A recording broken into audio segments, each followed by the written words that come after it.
which is what somebody has done, tweeting, "Very brave lad, Adam, speaking about having an anxiety attack and other mental well-being issues on Women's Day.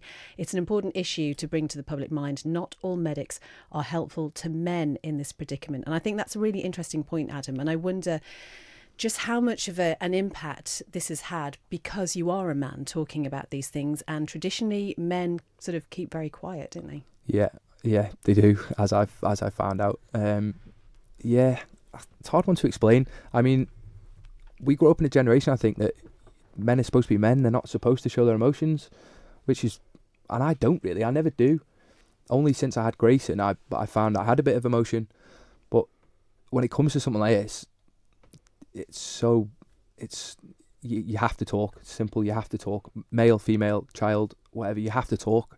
And if you don't, you're gonna have to battle it on your own, and that's not the right thing to do.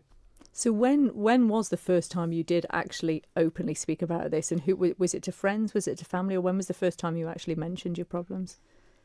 So after I wrote the piece to my mates, it must have been 5 pages long. Like, they didn't understand. I sat and spoke about everything because it was quite embarrassing, to think I couldn't leave my car to go for a walk with them in case I got too far away, and I had a panic attack. Like, I didn't want to say that to them. So after I'd sent them that and they understood, that's when I sat down and said, this is how bad it really is. It's not just I'm lazy. I'm not lazy. I look really lazy because I couldn't go to work or couldn't go for walks, didn't want to go out. So I looked like a lazy person, but I really wasn't. I was just struggling and I couldn't do anything about it. So this post then, which went on your Facebook page, say just a few weeks ago, tremendous response. But one of the amazing things about it is that you basically said you want to be there for anybody who's going through similar experiences, and be there that you have, Adam. You've had people come to you, speak to you, people you've never met before, really opening their hearts and saying, do you know what, I'm going through something like that too. Yeah, and that's great for me as well, though. Like, to be able to talk to other people and understand other people's anxiety and stuff. I'm just a sponge at the minute. I know what I've been through, but I don't know. There's so many different ways you can go through this, and there's no right or wrong answer to it. I think if everyone works together, then we can get a bit of help going, hopefully. And that bit of help could be in the form of a new charity. Tell us what's happening with regard to that.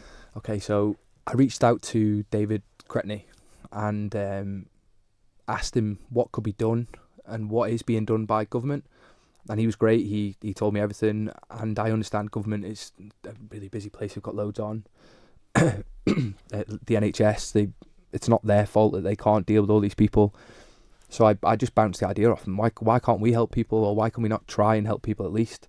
If I can offer my flat and a cup of tea and get people there, why can't we create something where people can come and do exactly that?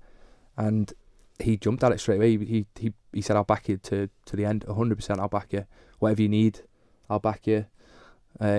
So that's when I said, right, let's do it. And I went to Luke Adabai and said, do you want to be involved? You could be a great person to help people as well.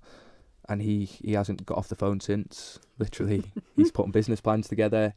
He's interrupting my dinner, texting me, telling me how excited he is about helping people. And Tanya,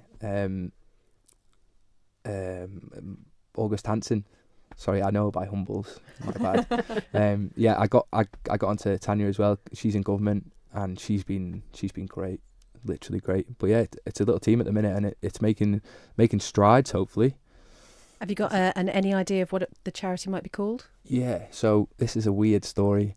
We were sat at Luke's, and he had a lanyard on around his neck, and we were thinking about names, and it said REACH on it. I just thought REACH really stands out to me for some reason, and then we just brainstormed around it, and we came up with REACH, which would be reflect, embrace, and create hope. Yeah.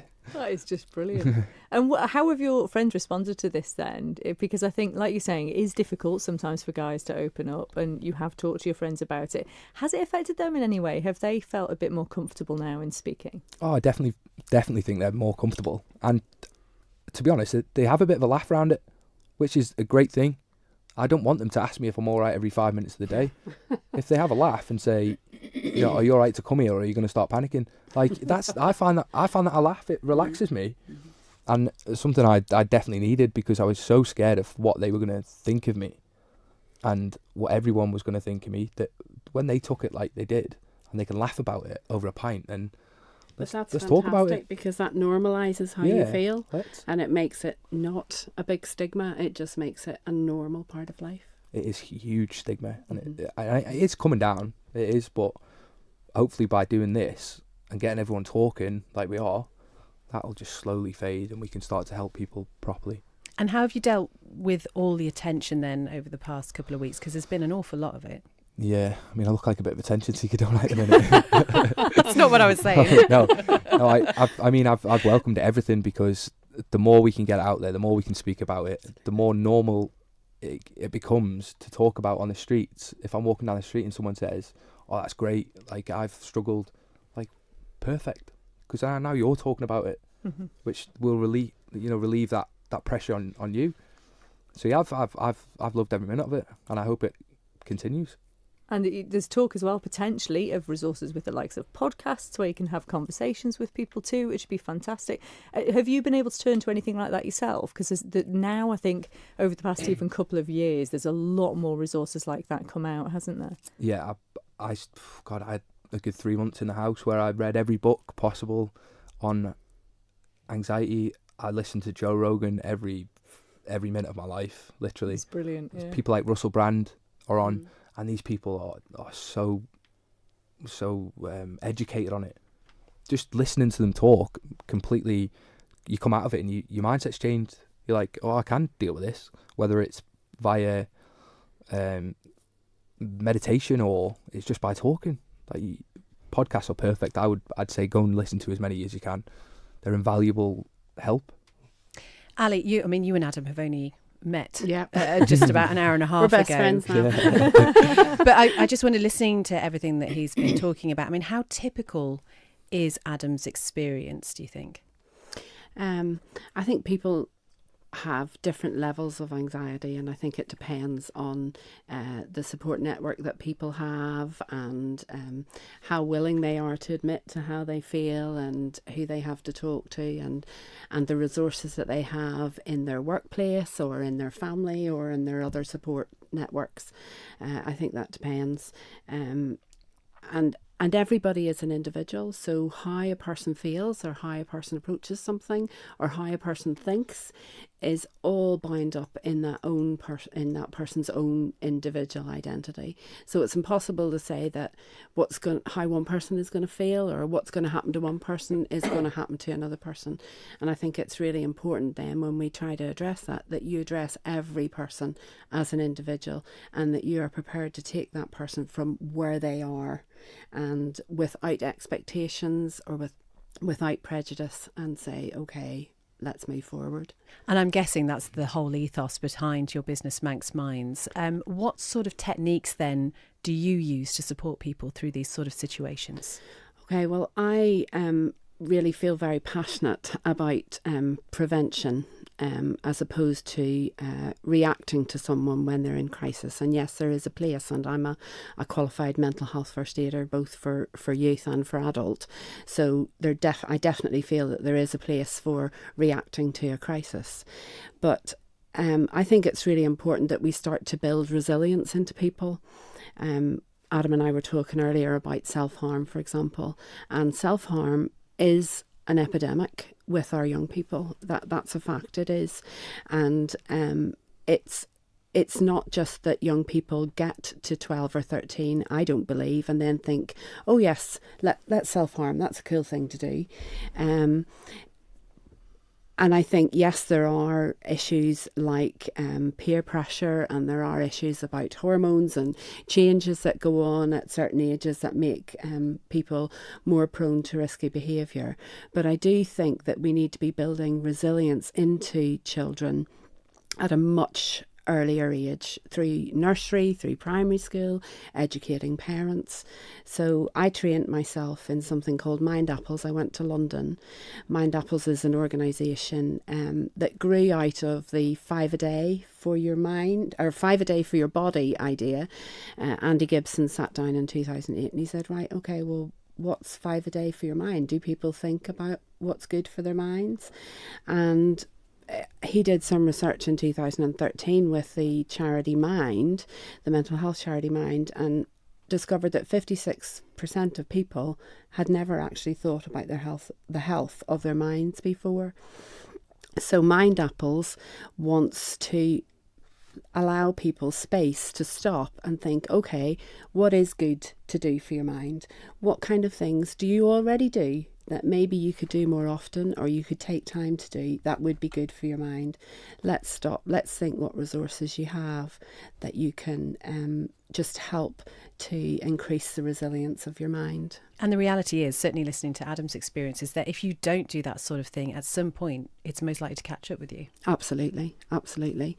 And so I have trained in 4 of Mind Apple's courses, handling pressure, how to feed your mind, how to manage your moods, and how to motivate yourself maybe when, and we've all been in situations where you don't particularly feel motivated to do stuff, and those 4 things, and then just giving people the tools to move forward. We all do a lot of stuff to go to the gym and keep healthy, but then when those moments of crisis happen in our minds, well, let's build something in that we can go back and we can think, okay, this isn't the disaster that maybe I think it is. If I do this, this and this, I might feel a bit better about that.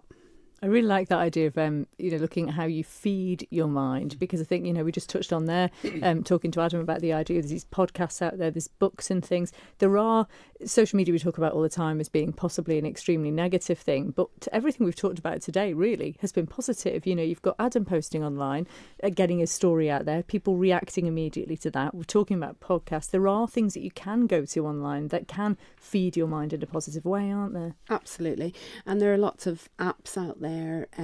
There's an app called Harmless, for example, that can really, there's been a lot of talk in the media recently about youth suicide that has been exacerbated, the parents feel, because of social media.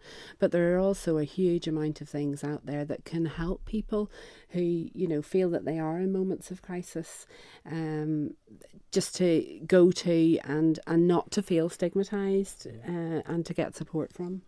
And we'll talk more about those a little bit later. We've just got another break coming up just now. But Dave Neal's been in touch and texted to say, could you ask Adam if he was in the Creek pub on Saturday night? As I was talking for a good 20 minutes to someone who sounds just like him. I was very interested in what he had to say about anxiety. Was that you? Oh, he's trying to think. That's No, I did have a pint on Saturday night. I don't think it was in the Creek, though. You don't think No. it was? Sorry, Dave. Maybe Okay. Dave can't remember where it was. Yeah. Dave also says, I can't listen to you anymore as I've got a hospital appointment to attend, which is a real pity. But don't worry, because you can listen back on demand at manxradio.com. So you just go to the front page of the website, click on demand, click on Women Today, and then you will find the shows from the past week available for you to listen again. We also have our best bits as well. We do, yeah. Jenny puts together every week, at the end of the week, she'll put together the best bits from the previous week's programmes, and so there's a shorter podcast available. So again, if you go to manxradio.com and go to podcasts and subscribe to the podcast, you'll get all of the best bits of the shows.